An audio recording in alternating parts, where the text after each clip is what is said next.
Hey everyone, Sycra here, and in this lesson I'm going to be showing you how to use the vanishing point tool in Photoshop. So first thing I'm going to do is just make a perspective grid. So I'm going to hit Control R to bring up my rulers, and I'm just going to drag down a ruler line for horizon, and then I'm going to mark out with vertical guides where my vanishing points are going to be. So I'm going to have one here and one here. Now I'm just going to select my polygon tool and I'm going to create some perspective lines. Again, if you don't know how to do this, there's a video I made called Quick and Easy Perspective Lines in Photoshop, or how to make quick and easy perspective lines in Photoshop, and that shows you how to get to this stage. So now we have a basic perspective grid. And now what I'm going to do is, let me just lower the opacity of that grid.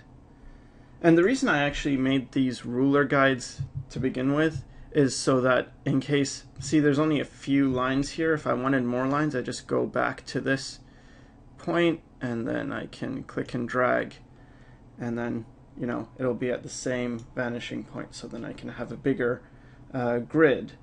And I can do the same on the other side. And the reason they're out of the page is because usually that works a lot better. It looks more realistic to have the vanishing points out of the page. I mean, not always, especially with one point, you wouldn't have the vanishing point out of the page usually, but in this case, anyway. Okay, so now let's make a building, and I'm just going to use a line tool and just zoom in. And I'm just going to make a building.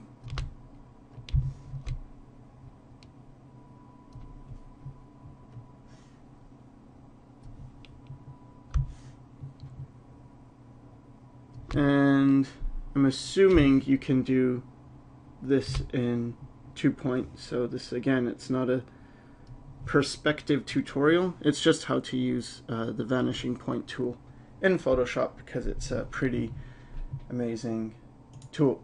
So there, now I have my building in perspective. I can keep the grid, just makes it feel like it's in an environment. And here I've just made, oops, here, smaller one, a window. And let's say I want to make this window in perspective and have a bunch of windows here. Okay. Well, the first part's pretty easy to make it into perspective. I just press Control T to transform it, and then I bring it to where I want it. Maybe I want it smaller, so I'm going to scale it. And then I just right click and go to Distort. And now I just move my corners so that they're in perspective. So they're just touching these lines that I've already made. And there. So let's say that is one window. Okay, that's great, but now if I want them in different places, it's kind of hard because maybe I have to copy and paste and then distort again and scale and all that. Well, you don't have to, because Photoshop has this cool tool under Filter called Vanishing Point, and the shortcut is Alt, Control, and V.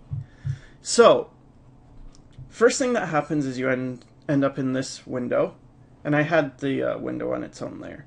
But anyway, I'm in this window, and now the first thing I have to do is use this Create Plane tool. And I'm just going to go over one plane of this building, or box, whatever you want to call it. And I'm just clicking all the corners, and then this creates a plane. So now there's a plane in perspective. And I can do the same thing, go back to the Create Plane tool, and do the same thing for this side of the box, or the building. And this is just defining this as a plane, and it's letting Photoshop know what the perspective of this is. So it's figuring out, okay, well, if this is the plane, then, and these are parallel lines, then the vanishing point is somewhere around here. So that's why it's called the vanishing point tool, because it basically figures out where the vanishing points are. Okay, so let's go back to, and let me edit this plane, because right now, see, it's got a bit of red. When it's blue like this is when it's like good. That's Photoshop letting you know, hey, this is a good working perspective. So I might have been a little bit off when I was drawing my initial lines, and so I just adjusted it using this edit plane tool, which is just above the create plane tool, and then I just corrected it so now it's blue, and that's good. Now I'm going to select the marquee tool, and I'm going to make a selection around my window. Now notice what happens. See, when I select with the marquee tool in this plane, it's already making a selection that goes into perspective. And if I select on this side, see, it's going into perspective. Amazing. So I'm going to select this window with my marquee, and I'm going to hold Alt, and I guess in Macs it's Option, and I hold that, and then I just drag, and voila, another window. And I can hold Alt again and do the same thing, and wherever I move this, it's gonna be in perspective. So it's great. I can also drag this and boom, bring it on the other side. Now it is getting distorted, and that's because, I don't know, but it happens. Maybe it's the vanishing points are off or something. But what you can do is just hit Control T, and that brings up the transform tool. And now as I transform it, it's also transforming in perspective. So I can just transform that so it looks right. And then I can, didn't want to do that. Let's go back. Vanishing point. Now I can select, I just pressed enter, and I guess that exits you out. In the other area, when you press enter, it just applies a transformation. But anyway, so now I can hold Alt and then make more windows. And yeah, so this is great. It's a great time saver, and it's not something you need to do just for something like this with Windows. I'm sure you can use it for tons of different things. Super effective, super fast, and if you have ideas of how you could use the vanishing point tool in cool and effective ways, just leave a note in the comments and explain, you know, you could use vanishing point tool to whatever, you know? And yeah, and let's say I wanted to make this 3D, because right now it's just 2D, right?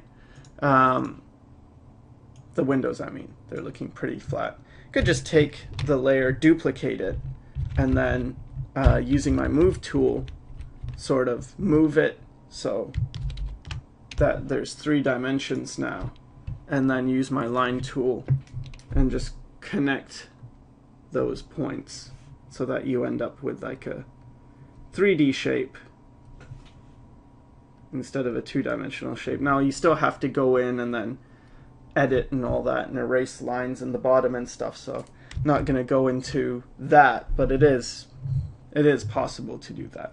So anyway, that's the vanishing point tool, and I hope it helped, and thanks for watching.